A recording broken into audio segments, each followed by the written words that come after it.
Hello बच्चों।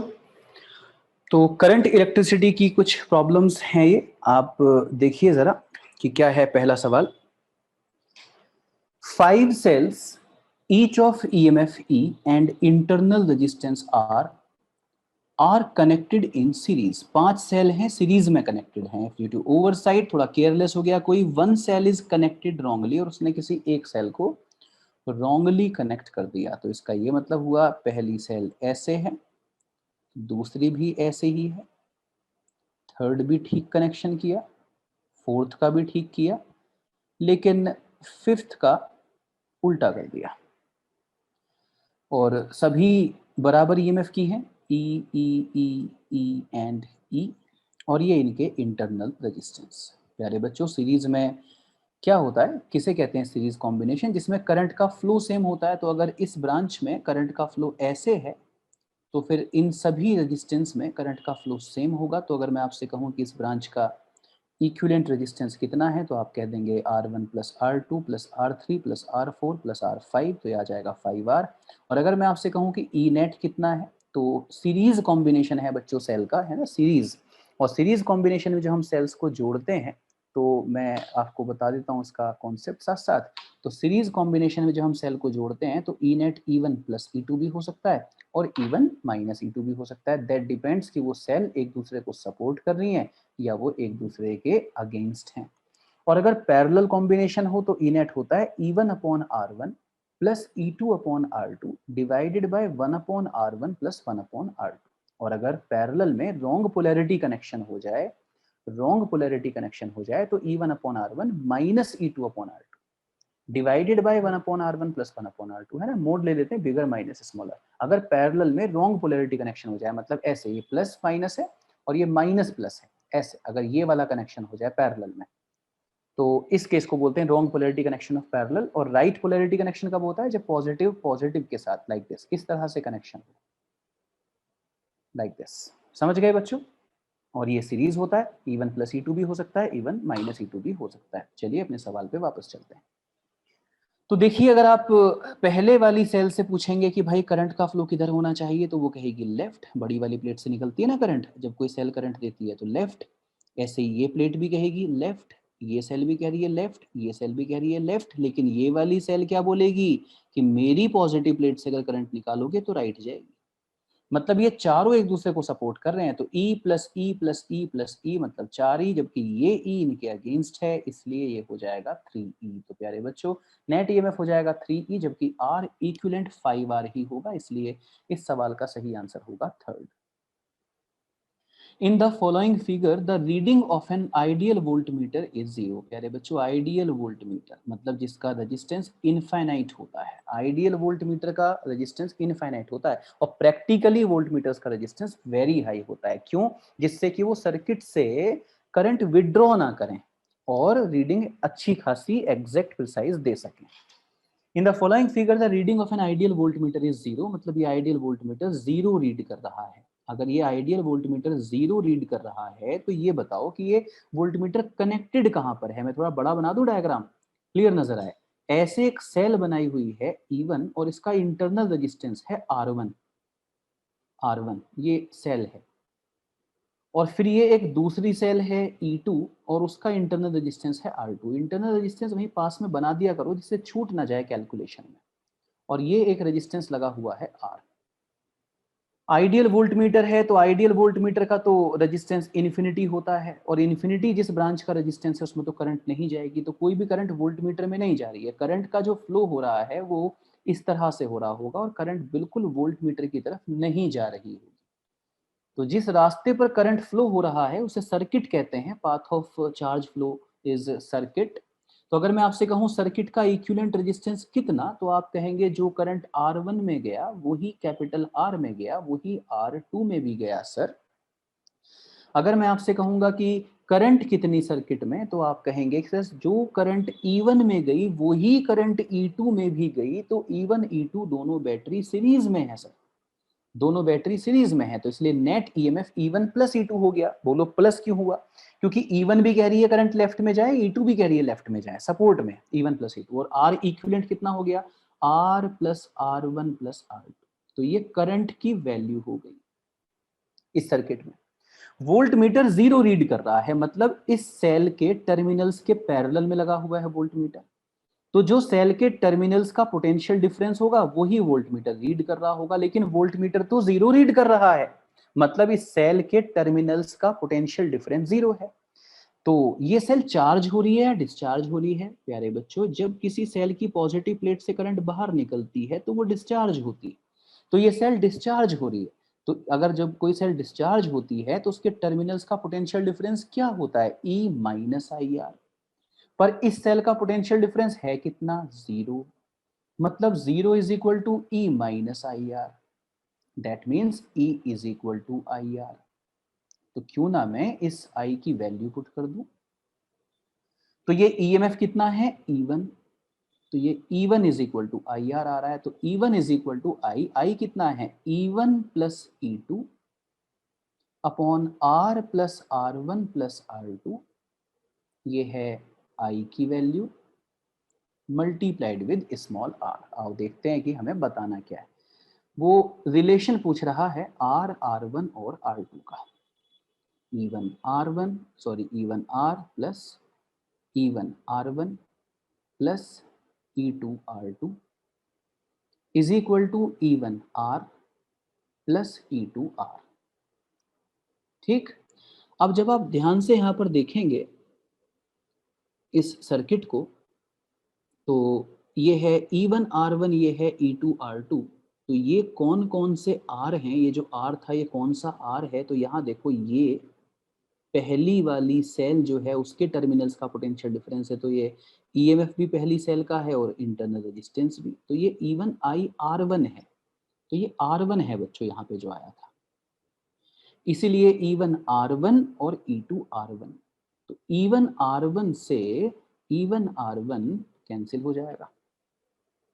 Okay, E1 R1 से E1 R1 cancel हो गया, तो E1 R plus E2 R2 is equal to E2 R1, ये आया। अब मान लो कि EMF बराबर रहे होते, भाई आंसर आ चुका है, ये आंसर है।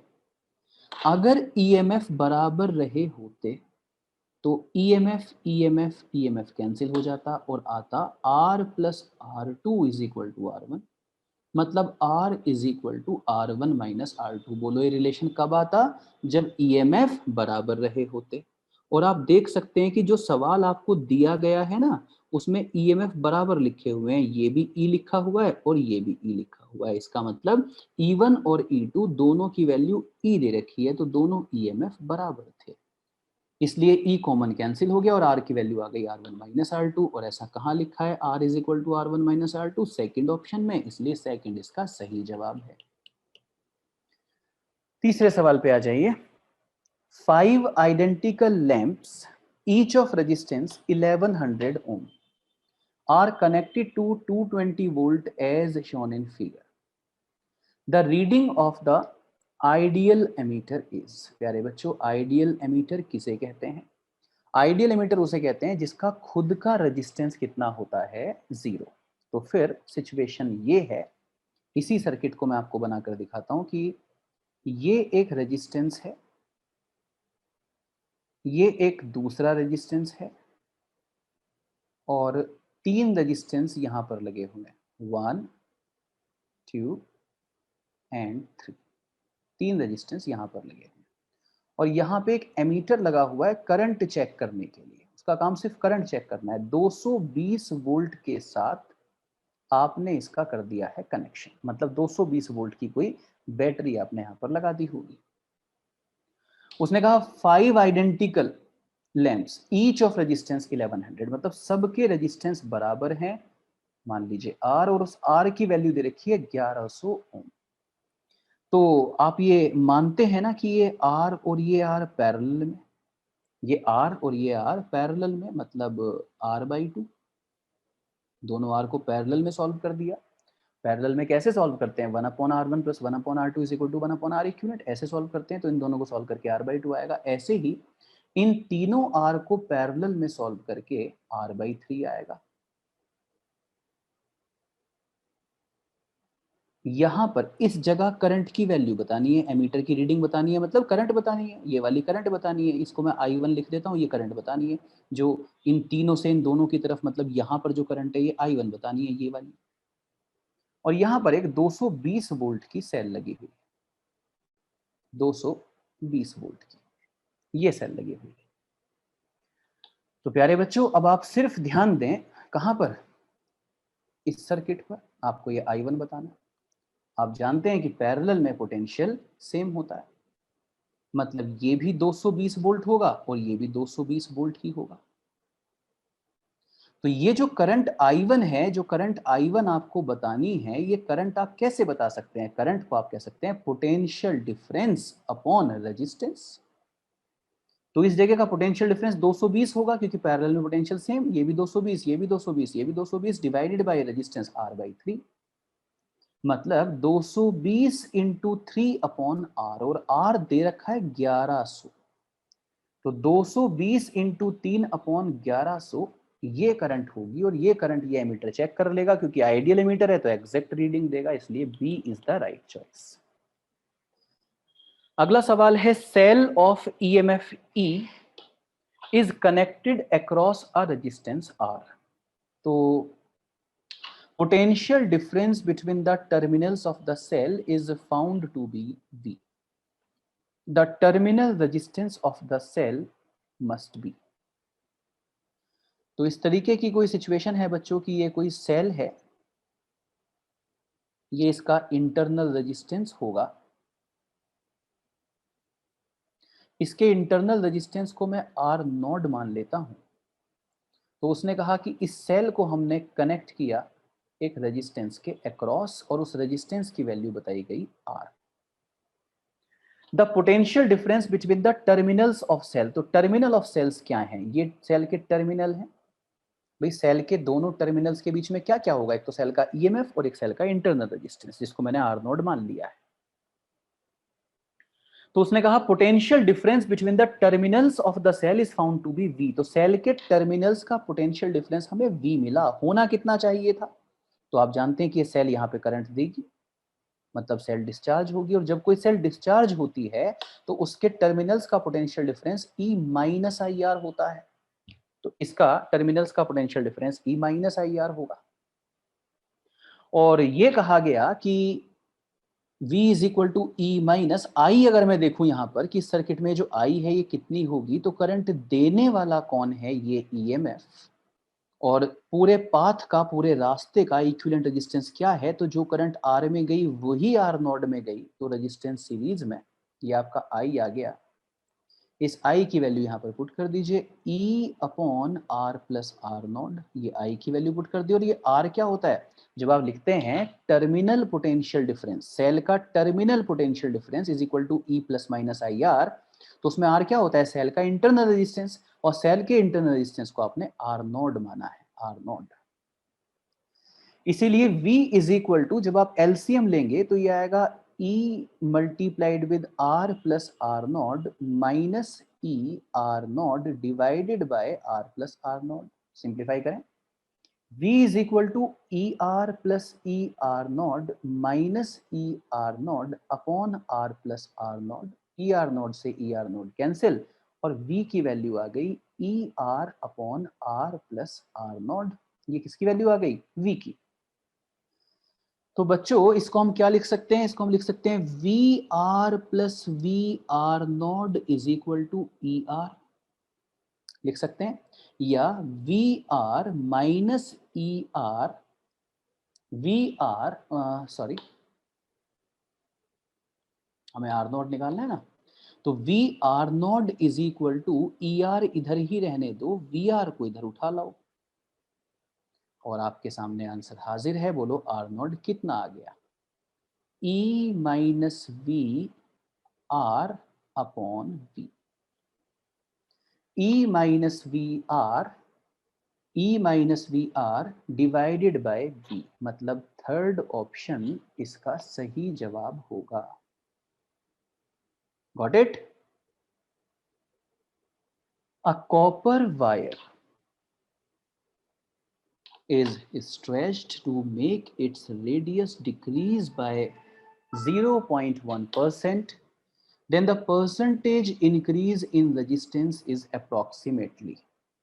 प्यारे बच्चों, कॉन्सेप्ट सिखाने के लिए चलता हूं। पहले देखो, जब भी हमसे कभी परसेंटेज चेंज पूछा जाता है तो आपको कहना चाहिए फाइनल अपॉन इनिशियल -1 इंटू 100। अगर ये आंसर पॉजिटिव आ जाए तो परसेंटेज इंक्रीज, नेगेटिव आ जाए तो परसेंटेज डिक्रीज। दूसरी बात, जब आप किसी कंडक्टर को खींचेंगे तो सिर्फ उसकी लेंथ ही थोड़ा ही बढ़ेगी, उसका एरिया ऑफ क्रॉस सेक्शन भी तो कम हो जाएगा, पतला हो जाएगा ना। वो एक वायर को खींच के देखो, अगर लेंथ बढ़ेगी तो एरिया ऑफ क्रॉस सेक्शन कम हो जाएगा। सही कह रहा हूं ना मैं? क्योंकि वॉल्यूम को कंजर्व रखना होता है। तो R is equal to rho L upon A. तो अगर कभी सिर्फ लेंथ की इंफॉर्मेशन दे रखी हो तो ध्यान देना कि जो ए है उसके बारे में भी हमें सोचना चाहिए, क्योंकि वॉल्यूम कंजर्वेशन हमें सोचना चाहिए। तो जो फॉर्मूला है R is equal to rho L upon A, इसको आप अगर लेंथ से मल्टीप्लाई, लेंथ से डिवाइड कर लें तो A इंटू एल वॉल्यूम बन जाएगा। तो R is equal to resistivity upon volume into L square लिख सकते हैं। इसी तरह से R is equal to rho L upon A जो फॉर्मूला है, इसमें अगर A से ऊपर नीचे मल्टीप्लाई कर लें तो A इंटू एल वॉल्यूम बन जाएगा। तो रेजिस्टेंस को रजिस्टिविटी इंटू वॉल्यूम अपॉन ए स्क्वायर भी लिखा जा सकता है। इस कॉन्सेप्ट पे बेस्ड है आपका सवाल जो कि आप सॉल्व कर रहे हैं। देखें क्या सवाल था। कॉपर वायर की जो लेंथ थी उसको हमने कुछ खींच दिया, जिससे क्या हुआ कि रेडियस डिक्रीज हो गई 0.1%। तो बच्चों R is equal to rho L upon A, अगर मैं ऊपर नीचे A से मल्टीप्लाई कर लूं तो A इंटू एल वॉल्यूम बन जाएगा और ये रेजिस्टिविटी। वॉल्यूम भी कंजर्व होगा, रजिस्टिविटी भी सेम रहेगी, मतलब सिर्फ एरिया बदलेगा, इसलिए R A स्क्वायर के इनवर्सली प्रोपोर्शनल आएगा। That means R2 upon R1 की वैल्यू A1 अपॉन A2 का होल स्क्वायर आ जाएगी। प्यारे बच्चों, उसने कहा परसेंटेज चेंज बता दो रेजिस्टेंस का, तो percentage change of resistance will be final value of resistance upon initial value of resistance -1 into 100। ऐसे तो निकलता है percentage change. R2 upon R1 की जगह आप R2 अपॉन R1 की जगह आप A1 अपॉन A2 का होल स्क्वायर लिख सकते हैं। A1 अपॉन A2 का होल स्क्वायर लिख सकते हैं। से यस और नो। एरिया की जगह आप लिख सकते हैं पाई आर स्क्वायर। क्या लिख सकते हैं? पाई R1 स्क्वायर। एरिया की जगह पाई R1 square pi R2 square square -1 into 100%। आप देखिए पाई से पाई कैंसिल हो जाता है। पाई से पाई कैंसिल हो गया तो क्या बचा? R1 square upon R2 square या R1 अपॉन R2 का स्क्वायर। सॉरी, और एक स्क्वायर ऊपर पहले से था, एक स्क्वायर ऊपर पहले से था। तो देखिए पाई से पाई कैंसिल हो गया तो R1 अपॉन R2 का स्क्वायर और उसका भी स्क्वायर, मतलब R1 upon R2 raise to power 4 -1 into 100। ये आपका एक्सप्रेशन बना। तो उसने क्या कहा? उसने कहा कि रेडियस को डिक्रीज कर दिया बाय 0.1%। रेडियस को डिक्रीज कर दिया, दैट मीन्स अगर रेडियस R थी तो नई रेडियस R नहीं है, R से कम है, उसको डिक्रीज कर दिया है। कितना डिक्रीज कर दिया? 0.1% of the original value. 0.1% of the original value. तो ये आपकी R1 थी, लेकिन आपकी R2 जो है वो 0.1% कम कर दी है। इसका मतलब ये हुआ कि अगर आपको R1 अपॉन R2 की जरूरत कहीं पर पड़ जाए तो आप उसको लिखेंगे R अपॉन R कॉमन लेके 1 माइनस 0.1 अपॉन 100। R से R कैंसिल हो जाएगा तो ये बनेगा 1 अपॉन 1 माइनस 0.1 अपॉन 100, या R1 अपॉन R2 को लिखा जा सकता है 1 minus 0.1 upon 100 raise to power -1। R1 upon R2 को लिखा जा सकता है 1 minus 0.1 upon 100 raise to power -1, क्योंकि जो ब्रैकेट नीचे था तो ऊपर जाके पावर नेगेटिव हो जाए। तो चलिए अब इस R1 अपॉन R2 की वैल्यू मैं यहाँ पर रिप्लेस कर देता हूँ। तो जब ये वैल्यू मैंने यहाँ पे रिप्लेस की तो ये वैल्यू आई 1 माइनस R1 अपॉन R2 की वैल्यू पुट कर रहा हूँ 1 minus 0.1 upon 100 raise to power -1। ये किसकी वैल्यू आई? R1 अपॉन R2 की ये वैल्यू यहाँ पर कर दी। और R1 अपॉन R2 की वैल्यू यहाँ पे पुट कर दी, लेकिन R1 upon R2 raise to power 4 था तो ये 4 यहाँ पे बचा -1 इंटू 100। बोलो यस और नो। इसको अगले स्टेप में क्या लिख सकता हूँ बच्चों? यहाँ पे लिख रहा हूँ, इसको मैं लिख सकता हूँ 1 minus 0.1 upon 100 raise to power -4। देखो ना, -1 इंटू 4, -1 इंटू 100%। बच्चों 0.1 100 से बहुत छोटा है, पावर सीधी यहाँ मल्टीप्लाई हो जाएगी, इसको बाइनोमियल एक्सपेंशन कहते हैं। तो 1 प्लस 0.1, ये -4 यहाँ पे मल्टीप्लाई हो गया, माइनस माइनस प्लस 4 0.1 के साथ मल्टीप्लाई हुआ तो 0.4 बाई 100 -1 इंटू 100%। +1 से -1 कैंसिल हुआ, 100 से 100 कैंसिल हुआ, तो 0.4% आ गया आंसर। ये देखो 0.4%। लेकिन आपको जब ये एग्जाम में करना है तो इतना टाइम नहीं लगाना। मैंने तो आपको पूरी कैलकुलेशन दिखाई कि देखो पूरी कैलकुलेशन ऐसे होती है। आपको क्या करना है भाई? आप तो इसको बहुत जल्दी कह सकते थे। आप तो थोड़ा सा, अगर प्रैक्टिस आपकी ठीक है, कैलकुलेशन आप थोड़ा अच्छे से सोच लेते हैं, तो इस सवाल का आंसर थोड़ा जल्दी दिया जा सकता था। बताइए कैसे? देखो ऐसे दिया जा सकता था बच्चों, क्योंकि आप ये जानते हो कि रेजिस्टेंस का फॉर्मूला होता है। मैं बस आंसर छोड़ रहा हूँ, बाकी सब हटा रहा हूँ, जिससे आप आंसर को मैच कर सको। कि देखो बिना पेन चलाए हम इस सवाल का आंसर दे सकते थे। जितना लेंदी सवाल था, इसका आंसर हम बिना पेन चलाए दे सकते थे। कैसे भाई? R is equal to rho L upon A होता है। उसने कहा कि हमने वायर को खींच दिया तो लेंथ बढ़ गई तो एरिया कम हो गया। तो लेंथ और एरिया दोनों चेंज हो रहे हैं। तो पहले फॉर्मूले को किसी एक वेरिएबल की टर्म्स में ले आओ। तो ऊपर नीचे ए से मल्टीप्लाई कर लिया, ए इंटू एल बन गया वॉल्यूम, ये बन गया रजिस्टिविटी। मतलब आर जो है वो ए स्क्वायर के इनवर्सली प्रोपोर्शनल हो गया। और ए होता है पाई आर स्क्वायर, तो आर रेज टू पावर 4 के इनवर्सली प्रोपोर्शनल हो गया। इसका ये मतलब हुआ कि इसको हम लिख सकते हैं delta R by R is equal to 4 times of delta R by R. तो अगर इसमें 0.1% की एरर आ रही है तो 4 से मल्टीप्लाई कर दो, 0.4% की एरर इसमें आएगी।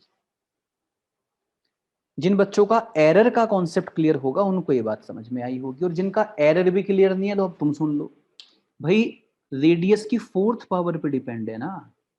तो अगर रेडियस में 0.1% का चेंज कर रहे हो तो उसकी 4th पावर रेजिस्टेंस में 0.4% का चेंज आएगा। अब जा रहा हूं अगले सवाल पे। तो पूरी कैलकुलेशन भी दिखा दी, एरर वाले मेथड से भी दिखा दिया, और लास्ट में सीधा सीधा कैसे सोच सकते हैं वो भी बता दिया। अगला सवाल बच्चों ये है कि dimension of a block are 1 centimetre, 1 centimetre, 100 centimetre.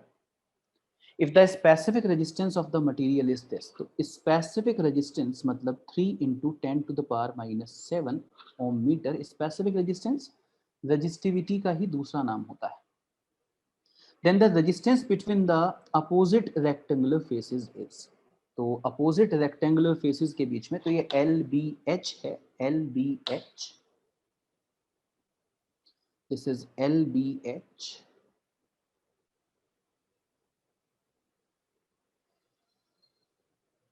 तो इस तरीके की ये शेप रही होगी।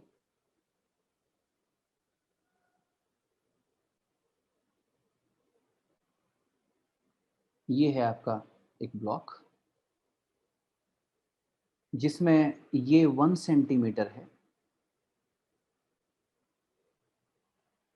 ये भी 1 सेंटीमीटर है। सॉरी, गलत कर दिया क्या? ये 1 सेंटीमीटर है L, बी भी 1 सेंटीमीटर है और H 100 centimetre, L B H ये सीक्वेंस होती है, एल बी एच। तो उसने कहा कि अपोजिट रेक्टेंगुलर फेसेस, मतलब ये हुआ कि अगर करंट यहाँ से एंट्री करे और करंट यहाँ से एग्जिट ले तो रेजिस्टेंस कितना होगा। तो करंट फ्लो के पैरेलल जो साइड होती है उसको लेंथ कहते हैं, R is equal to rho L upon A. तो रेजिस्टिविटी की वैल्यू है 3 इंटू 10⁻⁻7। करंट फ्लो के पैरेलल जो साइड होती है उसको लेंथ कहते हैं, तो लेंथ आ जाएगी जी 1 सेंटीमीटर, मतलब 10⁻⁻2 divided by area, area of cross section. तो आप देख सकते हैं एरिया ऑफ क्रॉस सेक्शन इसका जो होगा वो इस स्क्वायर के एरिया के बराबर होगा। सॉरी, स्क्वायर नहीं है, रेक्टेंगल है, इसके एरिया के बराबर होगा। और किसी रेक्टेंगल का एरिया क्या होता है, उसकी दोनों साइड्स का प्रोडक्ट। तो इसकी एक साइड 1 है और एक 100 है, तो 1 इंटू 100 हो गया 100। 100 क्या, सेंटीमीटर स्क्वायर, 100 सेंटीमीटर स्क्वायर हुआ। लेकिन आप तो एमकेएस में सॉल्व कर रहे हैं ना, तो सेंटीमीटर स्क्वायर को मीटर स्क्वायर में क्या लिखेंगे, 10⁻⁻4। अब ये मीटर स्क्वायर में कन्वर्ट हो गया, तो रेजिस्टेंस की वैल्यू क्या आ गई, देखो 3 इंटू 10⁻⁻7, 10⁻2 पहले से ऊपर है और नीचे ये 10⁻2 ऊपर जाके 10⁻+2 बन गया, जो इससे कैंसिल हो गया। इसलिए रेजिस्टेंस की वैल्यू हो गई R is equal to 3 into 10⁻7। Resistance की वैल्यू हो गई 3 इंटू 10⁻7। एकदम फॉर्मूला बेस्ड है ना। A piece of wire of resistance R is cut into n equal parts। तो बच्चों ये कोई वायर है और इस वायर का रेजिस्टेंस R है। आपने कहा इसके हमने n इक्वल पार्ट कर दिए, 1 2 3 4 इस तरह से n पार्ट कर दिए, तो हर पार्ट का रेजिस्टेंस कितना हो जाएगा, R/n। आगे कह रहा है कि आपने इन सभी पार्ट्स को पैरेलल में कनेक्ट कर दिया, तो ये पहला हिस्सा, दूसरा हिस्सा, तीसरा हिस्सा, इन सबको ऐसे पैरेलल में आपने कनेक्ट कर दिया, ऐसे किसी सेल के साथ। तो हर कोई रेजिस्टेंस R/n है, नेक्स्ट वाला भी R/n है, नेक्स्ट भी R/n है। तो इक्विवेलेंट रेजिस्टेंस कितना हो जाएगा, इक्विवेलेंट रेजिस्टेंस कितना हो जाएगा। तो आप देखिए कि पैरेलल कॉम्बिनेशन में कहा जाता है 1/R equivalent is equal to 1/R1 plus 1/R2 plus 1/R3 plus 1/R4 and so on. तो 1/R equivalent is n/R plus n/R plus n/R, और ऐसे कितने स्टेप्स लिखने हैं, जितने रेजिस्टेंस है, और कितने रेजिस्टेंस है, n रेजिस्टेंस है, तो n टाइम्स लिखने हैं। तो 1/R इक्विवेलेंट आ गया। देखो अगर 2 होते तो 2n/R, 3 होते तो 3n/R, 4 होते तो 4n/R, पर ये कितने हैं, n है, तो n टाइम्स ऑफ n/R। मतलब R इक्विवेलेंट की जो वैल्यू है वो हो गई R/n स्क्वायर। R इक्विवेलेंट की वैल्यू हो गई R/n स्क्वायर। ओके, तो अगर हम बात करें कि उसने क्या पूछा, उसने पूछा कि R/R' बताओ, तो R' वो R इक्विवेलेंट को कह रहा है और R' की वैल्यू R/n स्क्वायर आ गई है, मतलब आंसर होगा n स्क्वायर, n स्क्वायर या n square upon 1। Third is the right choice. Assume that each atom of copper contribute 1 electron. एक एटम से एक इलेक्ट्रॉन का कंट्रीब्यूशन होगा, ये बोला उसने। If the current flowing through a copper wire of 1 millimeter diameter, diameter 1 millimeter है तो रेडियस 1/2 मिलीमीटर होगी और करंट की वैल्यू 1.1 एम्पियर हो गई। The drift velocity of electron will be, तो कितनी ड्रिफ्ट वेलोसिटी होगी इलेक्ट्रॉन की, प्यारे बच्चों। करंट NEAVD होता है, करंट NEAVD होता है, तो ड्रिफ्ट वेलोसिटी होगा I/NEA, I/NEA। और अब बात है कि n क्या रखेंगे, तो जरा आ जाओ, n देखो कितना होगा। तो बच्चों assume that each atom of copper contribute 1 electron, current flowing through a copper wire of 1 millimeter diameter is 1.1 ampere, the drift velocity of electron will be, density of copper दे रखा है और atomic weight of copper दे रखा है। तो इसका ये मतलब हुआ कि डेंसिटी मास अपॉन वॉल्यूम होता है। तो डेंसिटी दे रखी है 9 ग्राम पर सेंटीमीटर क्यूब, 9 ग्राम पर centimetre cube, M K S में कन्वर्ट कर दिया, is equal to mass upon volume. Mass upon volume, तो ये हो गया आपका वॉल्यूम। ओके, तो यहां से मास की जो वैल्यू आ गई, मास की वैल्यू वो आ गई 9 इंटू 10⁻³ मल्टीप्लाइड विद वॉल्यूम। ये मास की वैल्यू आ गई। बच्चों, नंबर ऑफ मोल्स क्या होते हैं? नंबर ऑफ मोल्स क्या होते हैं? कितने मोल होंगे? तो देखो, उसने एटॉमिक वेट दे रखा है 63। तो आप क्या करेंगे, given mass upon molar mass, तो 9 इंटू 10⁻³ ये आपका एम के एस में आ रखा है। तो 9 इंटू 10⁻³ डिवाइडेड बाय 63 इंटू 10⁻³ ठीक। तो यहां से आपके पास 1/7 इंटू 10⁻6 नंबर ऑफ मोल्स हो गए। नंबर ऑफ मोल्स, ये नंबर ऑफ मोल्स हो गए, मल्टीप्लाइड विद वॉल्यूम भी है। मल्टीप्लाइड विद वॉल्यूम चल रहा है, देखो ये रहा, मल्टीप्लाइड विद वॉल्यूम। तो ये नंबर ऑफ मोल्स हो गए 1/7 इंटू 10⁻6 मल्टीप्लाइड विद वॉल्यूम। और बच्चों, एक मोल में कितने मॉलिक्यूल्स होंगे? तो टोटल नंबर ऑफ मॉलिक्यूल्स को मैं कैपिटल एन से दिखा रहा हूं, तो नंबर ऑफ मोल्स को एवोगैड्रो नंबर से मल्टीप्लाई कर दो। इसलिए टोटल कितने मॉलिक्यूल्स हो गए, तो एन की वैल्यू है 10⁻6/7 मल्टीप्लाइड विद वॉल्यूम, और इसको एवोगैड्रो नंबर से मल्टीप्लाई कर दो। उसने कहा एक एटम से एक इलेक्ट्रॉन आया, तो एन एटम से एन इलेक्ट्रॉन्स आए, मतलब इतने ही टोटल इलेक्ट्रॉन भी हो गए। बच्चों, total number of electrons upon volume 10⁻6/7 of Avogadro number हो गया। नंबर ऑफ इलेक्ट्रॉन्स पर यूनिट वॉल्यूम को ही इलेक्ट्रॉन डेंसिटी कहते हैं। Total number of electrons upon volume मतलब नंबर ऑफ इलेक्ट्रॉन्स पर यूनिट वॉल्यूम, इसी को इलेक्ट्रॉन डेंसिटी कहते हैं। और इसकी value 10⁻6/7 times of Avogadro number आ गई, और इसी एन की आपको तलाश थी। आओ मैं वापस करता हूं पूरी बात।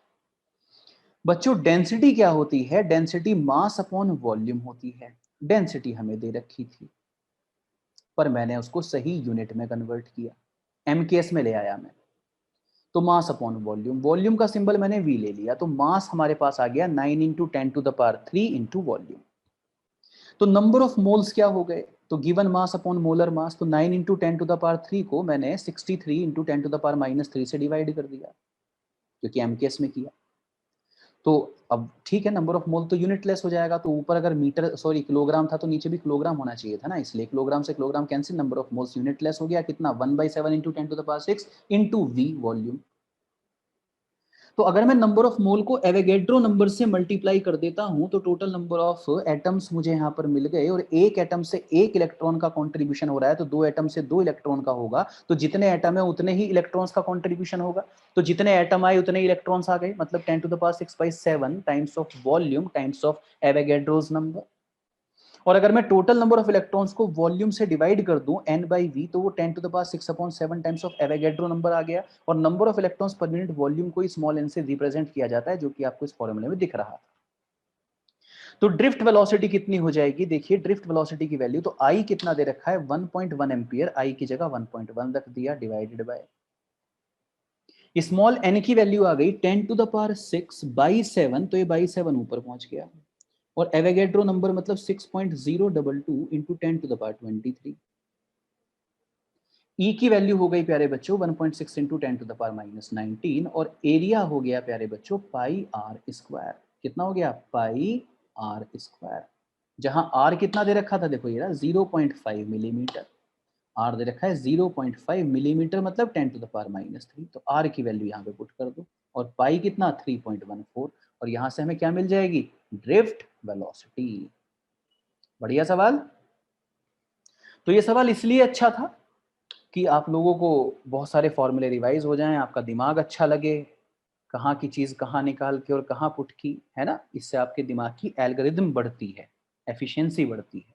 ऑब्वियसली लेंथी सवाल है, ऐसे सवाल डायरेक्टली एंट्रेंस एग्जाम में नहीं आते हैं, जेईई में आ सकते हैं, वहां पे थोड़ा सा कंसीडर कर लेते हैं कई बार कुछ लेंथी सवालों को भी। Question number 9, a current of 5 ampere exist, a current of 5 ampere exist in a 10 ohm resistance। 10 ohm resistance है, उसमें 5 एम्पियर की करंट फॉर 4 मिनट्स, और टाइम है 4 मिनट। हाउ मेनी कूलम्स, मतलब charge, how many Coulomb's pass through any cross section of the register in this time. तो बच्चों आप जानते हैं कि करंट होता है charge flow per unit time, मतलब चार्ज फ्लो को कह सकते हैं current flow into time. Current flow दिया गया है 5 एम्पियर और टाइम दिया गया है 4 मिनट, और मिनट को हमने कर दिया सेकंड में कन्वर्ट, तो 20 इंटू 60 मतलब 1200 कूलम। ठीक, कुछ इंफॉर्मेशन यहाँ पे फालतू दे रखी थी जिसका कोई यूज नहीं था। अगला सवाल, ये एक फिश का नाम है, are able to generate current with biological cells called electroplex. The electroplex in an eel are arranged in 100 rows, each row stretching horizontally along the body of fish containing 5,000 electroplex. The arrangement is suggestively shown in the figure. Each electroplex has an EMF of 0.15 volt, internal resistance 0.25 ohm. The water surrounding the eel complete a circuit between the head and its tail. If the water surrounding it has a resistance of 500 ohm, the current an eel can produce in water is about. तो उसने कहा कि जो ये मछली है, जो ये फिश है, आप ये मान सकते हैं कि ये फिश एक सर्किट है, और ये जो बायोलॉजिकल सेल है जिसका नाम उसने बोला, वो सेल, हर कोई सेल 0.15 वोल्ट की है, और हर किसी सेल का एक इंटरनल रेजिस्टेंस भी है 0.25 ओम। और इस तरीके की बहुत सारी सेल्स एक लाइन में लगी हुई हैं। और कितनी लगी हुई हैं, क्या उसने ऐसा भी बताया था, जरा देखें कि the electroplaques in an eel are arranged in 100 rows, each rows stretching horizontally along the body containing 5000। एक लाइन में 5000 सेल हैं, एक लाइन में। और ऐसी कितनी सेल हैं, ऐसी कितनी सेल हैं बच्चों, सॉरी ऐसी कितनी रो हैं, तो ऐसी 100 रोज हैं। तो आइए इस सवाल का कॉन्सेप्ट समझाने के लिए मैं आपको लेके चलता हूं। तो हमारे करंट इलेक्ट्रिसिटी चैप्टर में एक मिक्स्ड ग्रुपिंग ऑफ सेल नाम का कॉन्सेप्ट होता है,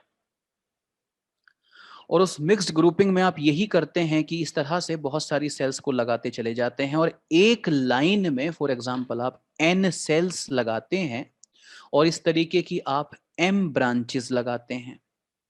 एक ब्रांच में n सेल और कितनी ब्रांचेस, m ब्रांचेस लगाते हैं। तो वहां पर नेट ईएमएफ कितना जनरेट होता है, मिक्स्ड ग्रुपिंग है ना, क्योंकि ये लेक्चर नहीं चल रहा है, ये प्रॉब्लम प्रैक्टिस सेशन चल रहा है, तो यहाँ पे सिर्फ फॉर्मूले बताऊंगा, वो फॉर्मूले कहां से आए नहीं बताऊंगा। तो ई नेट की जो वैल्यू आएगी वो एन ई आएगी। एक लाइन में एन सेल्स हैं, एक लाइन में एन सेल्स, और ऐसी ऐसी एम लाइंस हैं, M for mango, M lines हैं।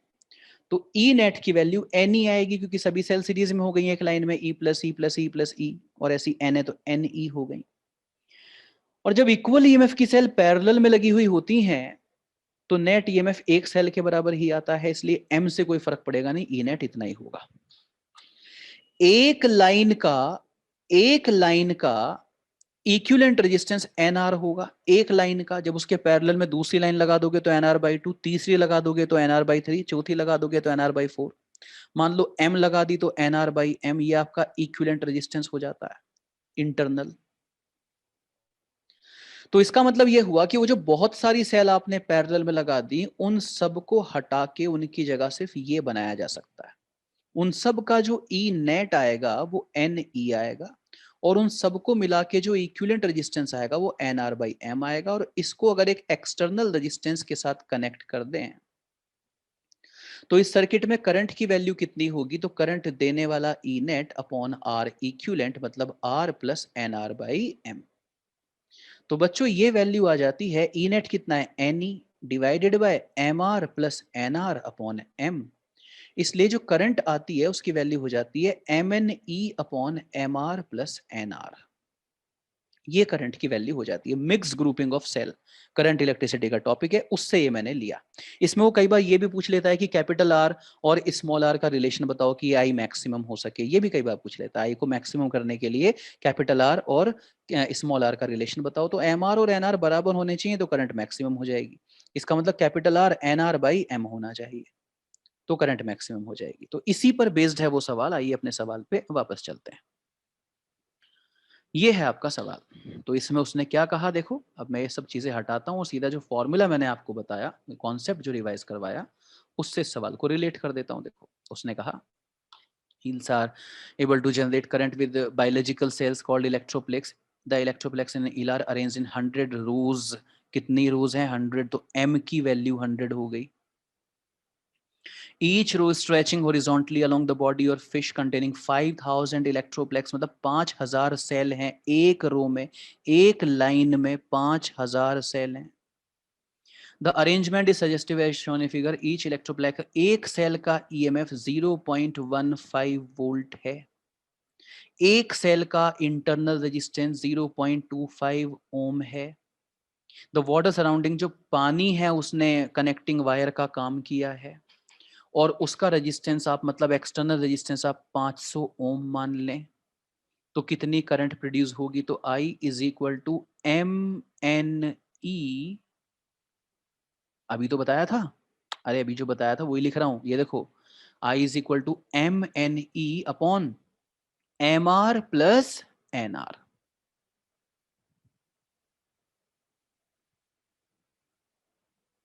सो 100 into 5000 into E 0.15 divided by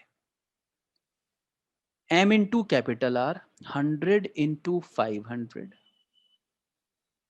plus N into small r, M into capital R 100 into 500 और N कितना है? 5000 into small r 0.25। Got it? तो बस कर दो सॉल्व। तो ऊपर क्या क्या देखना, ये पॉइंट हटाओ और ये 100 हटा दो, तो 75,000। ठीक, ऊपर 75,000, नीचे ये है, नीचे 50,000 प्लस ये पॉइंट हटा के 2 0 हटा दो,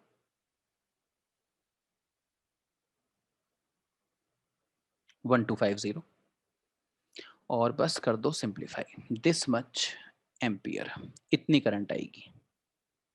okay,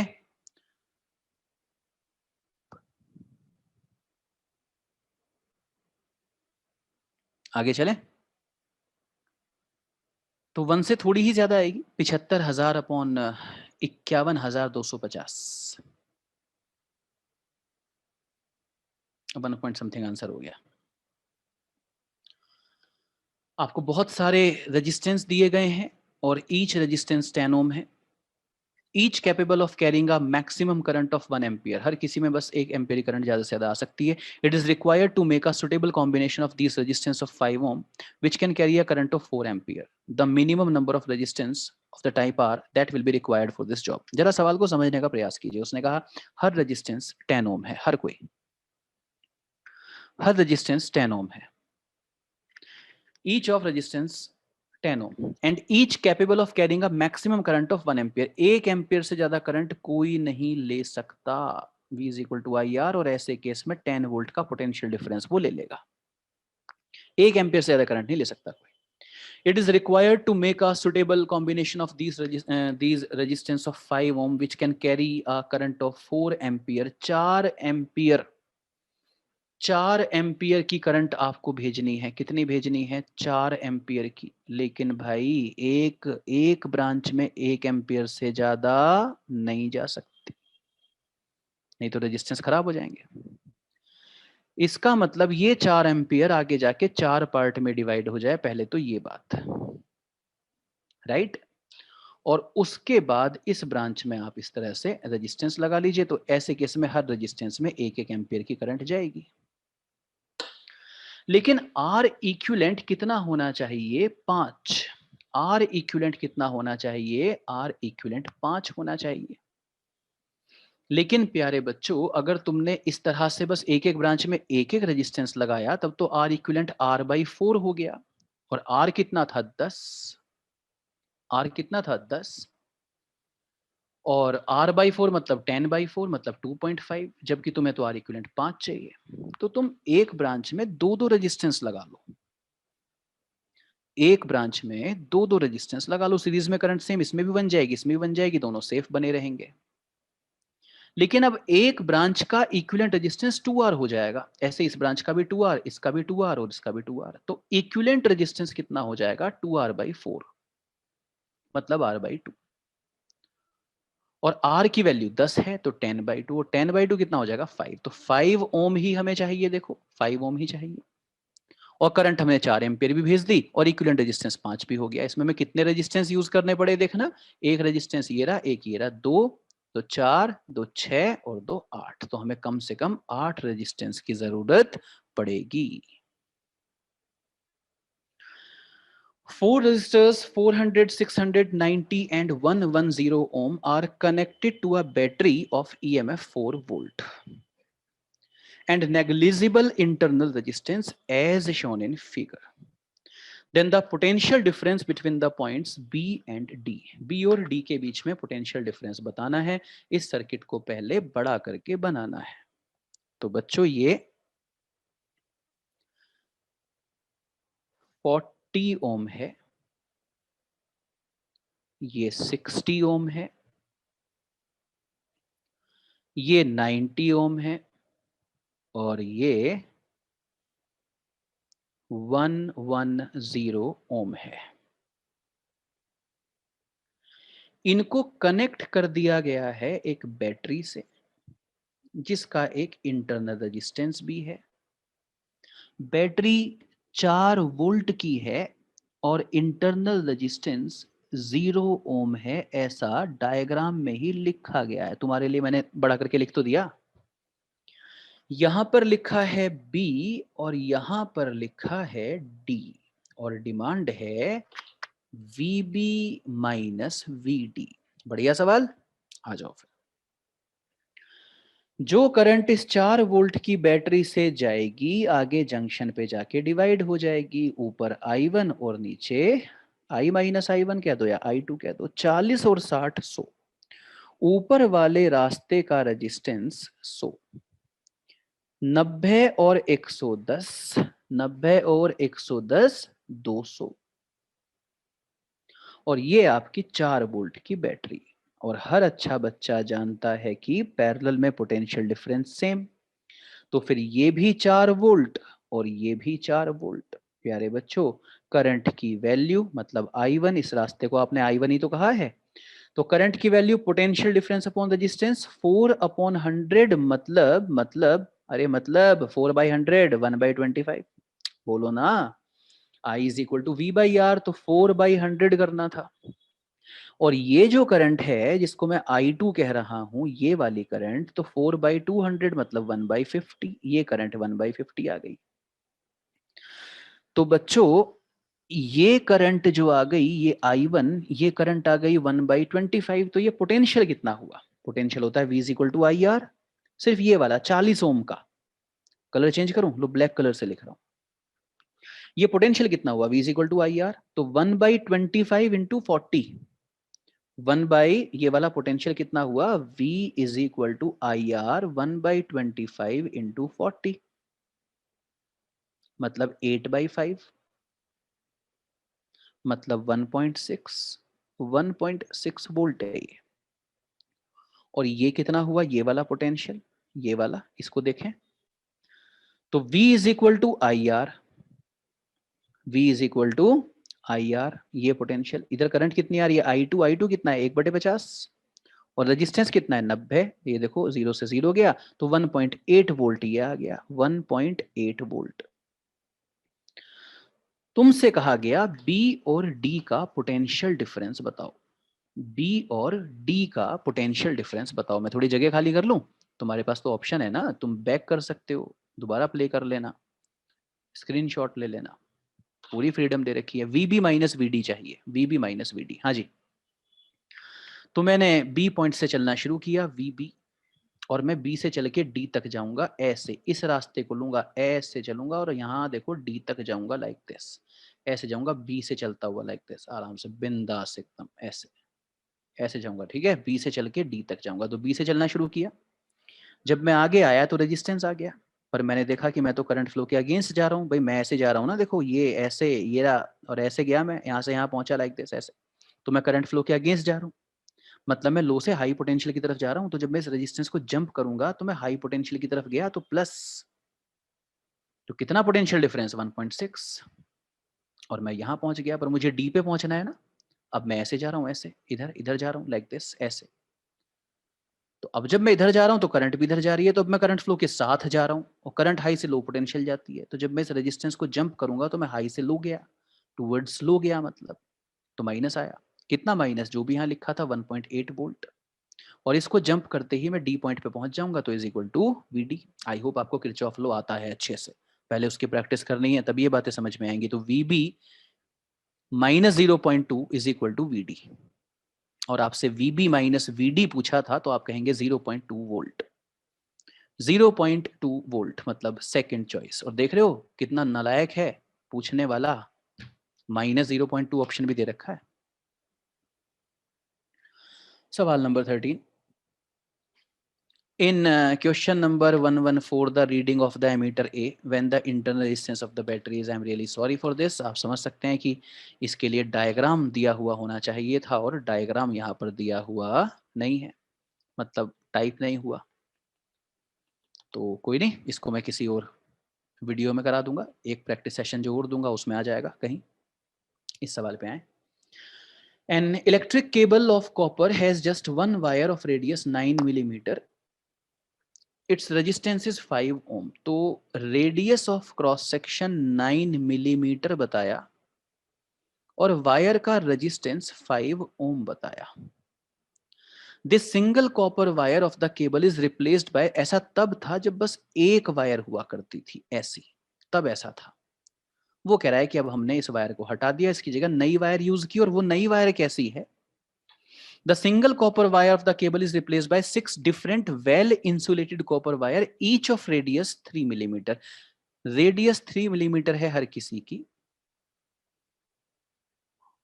each of radius 3 millimetre, और total resistance of the cable now बताना है। और ऐसी ऐसी 6 हमने पैरेलल में यूज की हैं, वेल इंसुलेटेड। जब आप मार्केट से कोई केबल खरीद के लाएंगे तो आप जरा उसको अनरैप करके देखिएगा, छील कर देखिएगा, तो उसके अंदर पतली पतली बहुत सारी तार ऐसे लगी हुई होती हैं।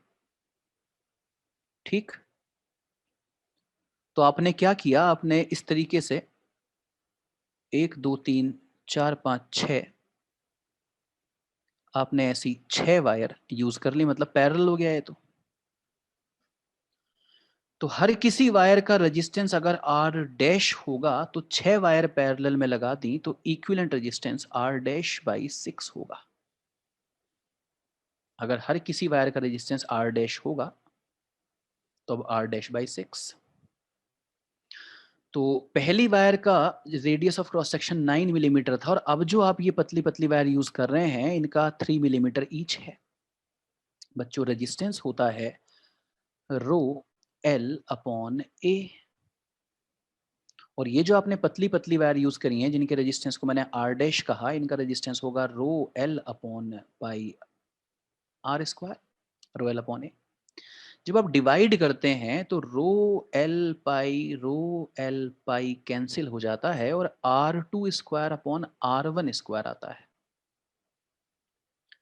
R2 square upon R1 square आता है, तो R अपॉन R डैश की वैल्यू आती है R2 मतलब 3 स्क्वायर मतलब 9 millimetre square upon R1 square मतलब 9 का square 81 millimetre square. Millimetre square से मिलीमीटर स्क्वायर कैंसिल हुआ 1/9, इसका मतलब R डैश की जो वैल्यू है वो 9R होगी। R डैश की वैल्यू 9R होगी, तो ये 9R मैंने यहां पर पुट कर दिया। तो R इक्विवेलेंट इज 9R/6, जहां R बताया गया था 5 ओम, तो R की जगह 5 पुट कर दिया। 15/2 लीड्स टू 7.5 ओम। बढ़िया सवाल, मैं इसको मुश्किल नहीं कहूंगा।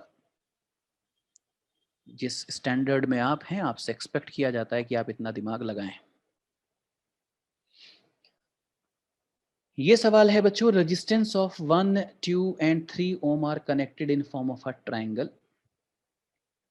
If a 1.5 volt cell of negligible internal resistance is connected across 3 ohm, the current flowing through this resistance will be. It's a simple problem. 1 ohm, 2 ohm और 3 ohm. It's a simple problem, I'll say. 1 ohm, 2 ohm, 3 ohm. और 3 ohm के across एक cell लगा दी, 1.5 volt की है और उसके internal resistance को नेग्लेक्ट कर दीजिए, ऐसा उसने कहा। तो ये देखिए यहां से करंट आई जाएगी और आगे जाके डिवाइड हो गई, इधर गई I1 तो इधर गई I-I1 या I2। जो करंट 1 ओम में गई वही 2 ओम में गई, इधर से I2 आई मिलके फिर से I हो गई, तो 1 और 2 सीरीज में, तो दैट इज 3 ओम, और ये पहले से 3 ओम है, और यहां पर एक सेल है 1.5 वोल्ट की। आपसे I2 की वैल्यू पूछी गई है कि जो 3 ओम रेजिस्टेंस हुआ करता था उसमें I2 कितना है। पैरेलल में पोटेंशियल सेम, तो ये भी 1.5 वोल्ट और ये भी 1.5 वोल्ट। I2 की वैल्यू आपसे पूछी गई है, तो आप कह सकते हैं current is equal to I is equal to V/R, तो 1.5/3, तो आप देख सकते हैं 1/2 या 0.5 एम्पियर इसका सही आंसर, मतलब second will be the right choice. In an experiment to measure the internal resistance of a cell by a potentiometer, it is found that the balance point is at length of 2 meter when the cell is shunted by a 5 ohm resistance, and at a length of 3 meter when the cell is shunted by a 10 ohm resistance. The internal resistance of the cell is then. तो इस सवाल को करने के लिए आपको पहले revise करना होगा कि कॉन्सेप्ट क्या होता है। बच्चों, जब आप किसी पोटेंशियोमीटर से किसी सेल का इंटरनल रेजिस्टेंस ढूंढते हैं, एक बड़ा सा रेजिस्टेंस लगाते हैं, गैल्वेनोमीटर लगाते हैं, बैलेंसिंग लेंथ लेते हैं और यहाँ पे एक रेजिस्टेंस आप कनेक्ट करते हैं, ये आर, ये कैपिटल आर, और ये आपकी बैलेंसिंग लेंथ होती है। तो ये रेजिस्टेंस कितना होता है, इस रेजिस्टेंस की वैल्यू होती है R इज इक्वल टू, देखो पूरा कॉन्सेप्ट देखो, ये पोटेंशियोमीटर, और अगर हम एक्सटर्नल रेजिस्टेंस ना लगाते, अगर हम एक्सटर्नल रेजिस्टेंस ना लगाते तो L1 लेंथ पर बैलेंस होती सेल। मान लीजिए अगर हम एक्सटर्नल रेजिस्टेंस ना लगाते, ये जो शंटिंग की है कैपिटल आर से, अगर हम इसको ना लगाते तो L1 लेंथ पे ये सेल बैलेंस होती, लेकिन शंटिंग करने से L2 लेंथ पे बैलेंस हो रही है। तो इन सब क्वांटिटीज का आपस में रिलेशन होता है R is equal to R L1 minus L2 upon L2। इन सब क्वांटिटीज का आपस में रिलेशन होता है ये। तो आप किसी सेल का इंटरनल रेजिस्टेंस अगर पोटेंशियोमीटर की हेल्प से बताना चाहते हैं तो ये फॉर्मूला आप यूज करते हैं, जहां कैपिटल आर क्या है कि आपने जो अननोन सेल आपको दी गई है उसके पैरेलल में जो रेजिस्टेंस लगाया उसकी वैल्यू कितनी है, और L1 L2 क्या है। L1 क्या है, अगर ये रेजिस्टेंस ना लगाया जाता, जिसके अराउंड में रेड पेन से सर्कल बना रहा हूं, अगर ये रेजिस्टेंस ना लगाया जाता तो सेल की जो सेल है वो उसके लिए बैलेंसिंग लेंथ क्या रही होती, मान लीजिए L1, और बाद में जब ये रेजिस्टेंस सेल के पैरेलल में लगा दिया तो बैलेंसिंग लेंथ कितनी है, दैट इज L2। तो ये रिलेशन होता है। इस पर बेस्ड है आपका ये सवाल जो कि आपसे पूछा जा रहा है। चलिए सवाल पर चलते हैं। क्या सवाल है? In an experiment to measure the internal resistance of the cell by a potentiometer, it is found that the balance point is at the length of 2 meter when the cell is shunted by 5 ohm resistance. Capital R की value 5 है और capital R लगा दिया गया है, और उसके बाद जो बैलेंसिंग लेंथ आई है वो आई है 2 मीटर की। आगे कह रहा है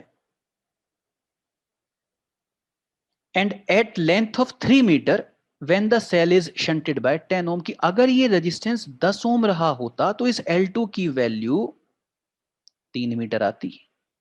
तो सेल का इंटरनल रेजिस्टेंस क्या है, मतलब 2 बार एक्सपेरिमेंट किया। तो हम जानते हैं कि इंटरनल रेजिस्टेंस ऑफ सेल के लिए फॉर्मूला क्या होता है जो पोटेंशियोमीटर से सॉल्व करते हैं, R L1 minus L2 upon L2, ये फॉर्मूला होता है। तो वैल्यू पुट कर दें क्या, R इज इक्वल टू, जब ये एक्सपेरिमेंट चल रहा था तो कैपिटल R 5, L1 मतलब अगर सेल के साथ एक्सटर्नल रेजिस्टेंस ना लगाया जाता तो क्या बैलेंसिंग लेंथ रही होगी, वी डोंट नो। L2 मतलब रेजिस्टेंस लगाने के बाद बैलेंसिंग लेंथ कितनी है, वो है 2 मीटर डिवाइडेड बाय L2 की वैल्यू 2। और जब ये एक्सपेरिमेंट किया गया, इसको इक्वेशन नंबर 1 कह रहा हूं, और जब ये एक्सपेरिमेंट किया गया तो again R is equal to यही formula R L1 minus L2 upon L2, यही फॉर्मूला दोबारा लगा रहे हैं। तो R is equal to capital R, इस एक्सपेरिमेंट में कैपिटल R 10 है।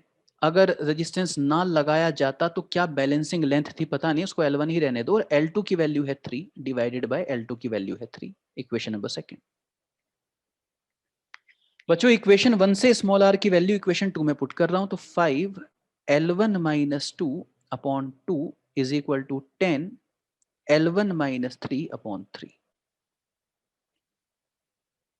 क्रॉस मल्टीप्लीकेशन किया तो 3 L1 minus 2 is equal to 4 L1 minus 3, which leads to 3 L1 minus 6 is equal to 4 L1 minus 12। Minus 12 left में आके प्लस 12 बन जाएगा, plus 12 में से 6 माइनस करोगे तो 6 बचेगा। 3 L1 राइट में पहुंचेगा, 4 माइनस 3 इज 1, तो ओनली L1। तो L1 की वैल्यू 6 है, अननोन क्वांटिटी पता चल गई, L1 6 है। L1 की वैल्यू किसी भी एक इक्वेशन में पुट कर लीजिए, तो L1 की वैल्यू यहां पर मैंने ये पुट कर ली। तो small r is equal to 5, L1 की जगह पुट कर दिया 6, तो 6 माइनस 2 अपॉन 2, इसलिए स्मॉल r की वैल्यू आ गई 5 इंटू 4/2। तो 10 ओम का इंटरनल रेजिस्टेंस रहा होगा इस सेल का। Got it? The current in the primary circuit of a potentiometer wire is 0.5 ampere.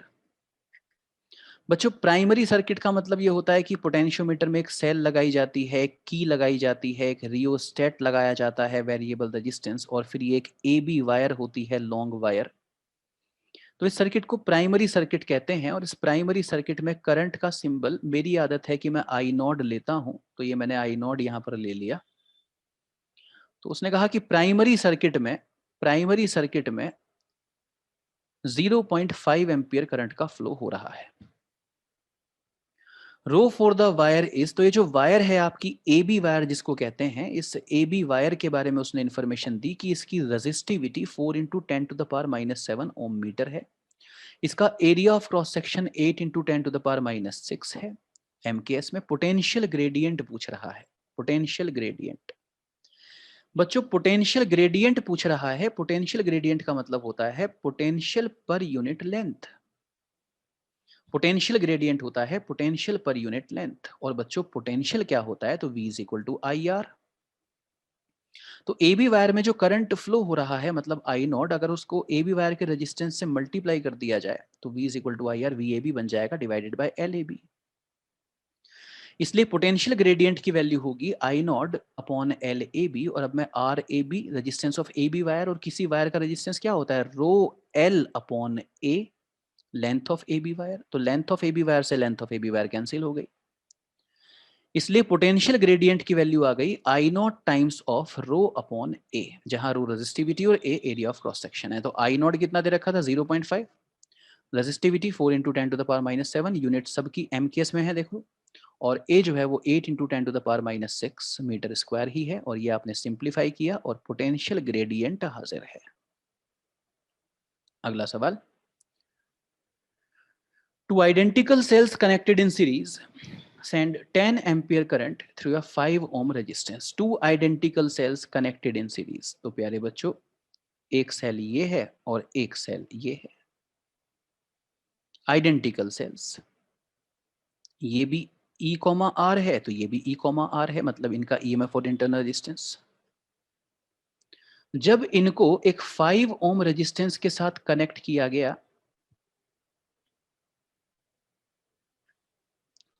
तो इन्होंने 10 एम्पियर की करंट उसमें भेजी।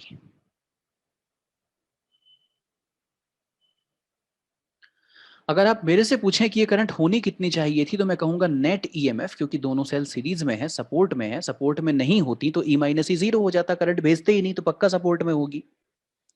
तो ई नेट ई प्लस ई मतलब 2E हो जाएगा, और सर्किट का आर इक्विवेलेंट कितना हो जाएगा, 3 रेजिस्टेंस सीरीज में है, 2 सेल के इंटरनल और एक एक्सटर्नल वाला, तो 5 + 2R।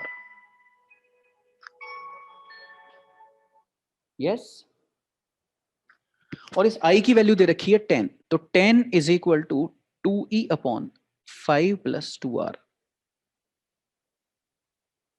Equation number 1।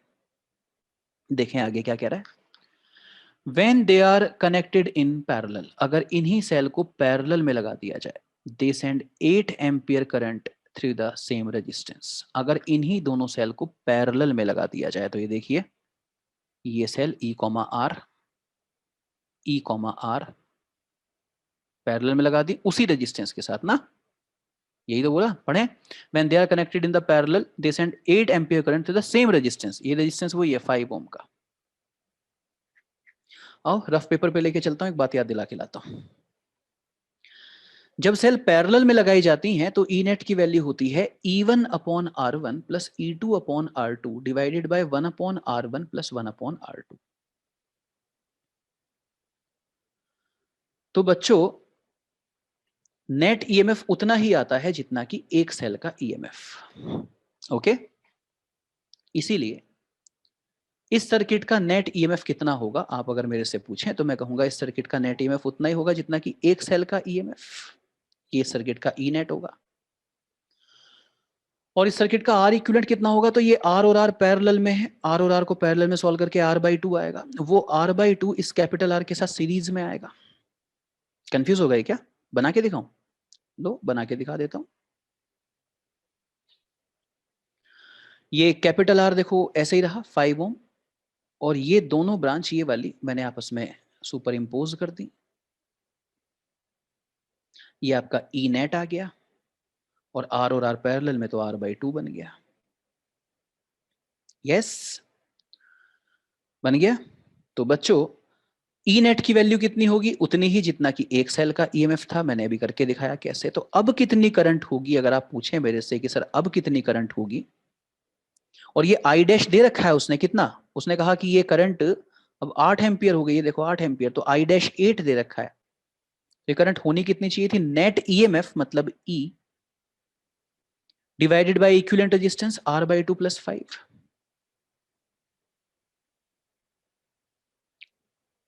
यस और नो, इतनी होनी चाहिए थी। तो इसको मैं अगले स्टेप में लिख सकता हूं बेटा, यहां से एलसीएम लेके 2 ऊपर शिफ्ट हो जाएगा, 2E अपॉन R + 10।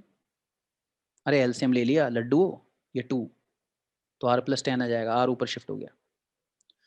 तो दूसरी इक्वेशन आ गई 8 = 2E अपॉन R + 10, ये दूसरी इक्वेशन आ गई। उसने मुझे कहा स्मॉल r की वैल्यू बता दो, तो आप मुझे अलाउ कर दो, मैं थोड़ी सी जगह खाली कर लूं। मैं इक्वेशन 1 से 2E की वैल्यू इक्वेशन सेकंड में पुट कर देता हूं, या एक काम करो, छोड़ो मत करो, दोनों इक्वेशन को यहीं पे डिवाइड मार दो, दोनों इक्वेशन को यहीं पे डिवाइड मार दो। जब मैंने दो इक्वेशन सामने रख दी तो अब तुम्हारी समझदारी है भाई कि तुम क्या करते हो, जोड़ते हो उनको, सब्ट्रैक्ट करते हो एक में से दूसरे को, मल्टीप्लाई करते हो, डिवाइड करते हो, अपनी अपनी थिंकिंग है, अपनी अपनी प्रैक्टिस है। ये लो डिवाइड मारो, 2e से 2e कैंसिल हो जाएगा। 10/8 मतलब 5/4 इज इक्वल टू, है ना, ये यहां मल्टीप्लाई, ये यहां मल्टीप्लाई, तो r + 10 divided by 5 + 2r, cross multiplication. 25 + 10r, 4r + 40, 10r - 4r 6r, 40 - 25 15, 6r 15, r 15/6, 2.5 ओम ये रेजिस्टेंस रहा होगा।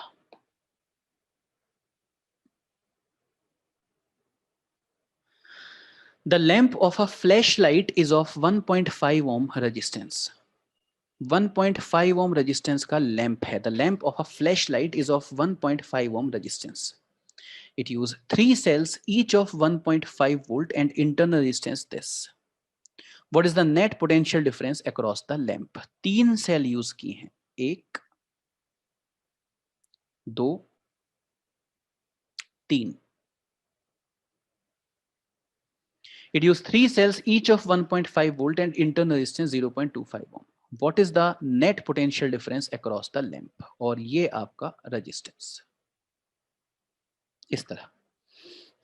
और दूसरा तरीका कि सेल ऐसे लगी हुई होती तीनों, और ये आपका लैंप होता कैपिटल R 1.5 ओम, और हर कोई इंटरनल रेजिस्टेंस 0.25 ओम है। कितना है? 0.25 ओम। तो इस टाइम इस सर्किट में कितनी करंट है? तो मैं कहूंगा I is equal to E net, 1 2 3 तीनों सीरीज में 3e upon equivalent resistance 1 2 3 3r plus capital R, जहां E की वैल्यू है हर कोई सेल उसने बोली थी 1.5 volt upon 3r, small r की वैल्यू है 0.25। 0.25 को जब मैंने 3 से मल्टीप्लाई किया 3r तो बन गया 0.75 प्लस कैपिटल R की वैल्यू कितनी है 1.5 ओम, तो न्यूमरेटर में है 4.5 और डिनोमिनेटर में है 2.25। 1.5 में 0.75 जोड़ दिया तो ये I की वैल्यू आ गई। Potential difference across the lamp मतलब जो एक्सटर्नल रेजिस्टेंस है उसका पोटेंशियल डिफरेंस बताओ, तो मान लो V नॉट, तो V नॉट की वैल्यू कितनी हो गई? V is equal to IR 4.5 upon 2.25 multiplied with resistance of the lamp. Lamp का रेजिस्टेंस कितना है? 1.5, ये 1 और ये 2 और ये 2। समझ आया मैंने क्या किया? ये ऐसे ही लेके बैठे रहोगे अब कि ये क्या हो गया? हाँ, आया समझ? तो चलो अब अगर मैं 675 को डिवाइड कर दूं 225 से तो ये 3 वोल्ट आ जाएगा। सवाल ये उठता है सर आपको कैसे पता कि ये सेल सीरीज में लगी थी? ये आपको कैसे पता? इसने तो बोला नहीं था। तो बच्चों अगर किसी चीज को चलाने के लिए 3 सेल की जरूरत पड़ी तो क्या उन 3 सेल को पैरेलल में लगाओगे? तो फिर तुम्हें मैंने यहां ले जाके क्या सिखाया था? अगर पैरेलल में लगा दोगे तब तो वो एक सेल की तरह बिहेव करेंगी, तो फिर 3 लगाने का फायदा क्या हुआ? तो अगर एक लैंप को जलाने के लिए आपने 3 सेल लगाई लॉजिकली, उसने और कुछ बताया नहीं कि कैसे लगाई, भाई एक्सपेरिमेंट के लिए तो कुछ भी कर सकते हैं, और उसने कहा एक लैंप को जलाने के लिए हमने 3 सेल यूज की, तो मतलब लॉजिकल कनेक्शन रहा होगा 3 सेल का। तो अगर मैं तीनों को पैरेलल में लगा दूंगा तो एक की तरह बिहेव करेंगी, फिर क्यों किया ऐसा काम? तो सीरीज में लगाई होंगी तभी तो वो 3e बनेगा। इसीलिए ये नहीं, ये रहा होगा। ये सब प्रैक्टिस से आता है बच्चों, एकदम से नहीं होता कि सुबह उठे सपने में कुछ आया था और सुबह सुबह सब हो गया। तो कीप प्रैक्टिसिंग, सुनिए जो मैं बोल रहा हूँ उसको सुनिए ध्यान से, उसको महसूस कीजिए, उसको रियलाइज कीजिए और फिर याद रखिए, कमिटमेंट कीजिए, याद रहेगा पेपर तक। आगे, 2 flashlight each requiring 3 ampere 1.5 volt are placed in series and connected to a 6 volt cell. What resistance must be connected in series to operate them. बहुत ही आसान सी ये बात उसने कर दी। क्या? एक ये कोई फ्लैश लाइट है, एक ये कोई फ्लैश लाइट है। उसने कहा वो सीरीज में है, दोनों को 3 एम्पियर की करंट चाहिए। सीरीज में करंट सेम होती है, दोनों को 3 एम्पियर की करंट चाहिए। इनको 6 वोल्ट के साथ कनेक्ट कर दिया, लेकिन इसका पोटेंशियल डिफरेंस 1.5 वोल्ट है और इसका भी 1.5 वोल्ट है। टोटल तो 6 है भाई, 1.5 1.5 तो 3 ही हुआ, टोटल 6 है, तो बाकी का 3 कहां गया? बाकी का 3 इसके पास आ जाए, इसलिए हमने यहां पे एक एक्सटर्नल रेजिस्टेंस लगाया। वो पूछ रहा है कितना लगाया। तो बड़ी सिंपल सी बात है, 3 एम्पीयर करंट इसमें भी पहुंची होगी। तो इस जगह मैं ये कह सकता हूं, इस जगह मैं कह सकता हूं V is equal to I R. इस जगह पोटेंशियल 3 है, करंट की वैल्यू 3 है इंटू आर, तो ये रेजिस्टेंस 1 ओम का रहा होगा। समझ आया कुछ? चलो, और भी प्रैक्टिस सेशन इसी प्लेलिस्ट में करंट इलेक्ट्रिसिटी के आपको मिल जाएंगे।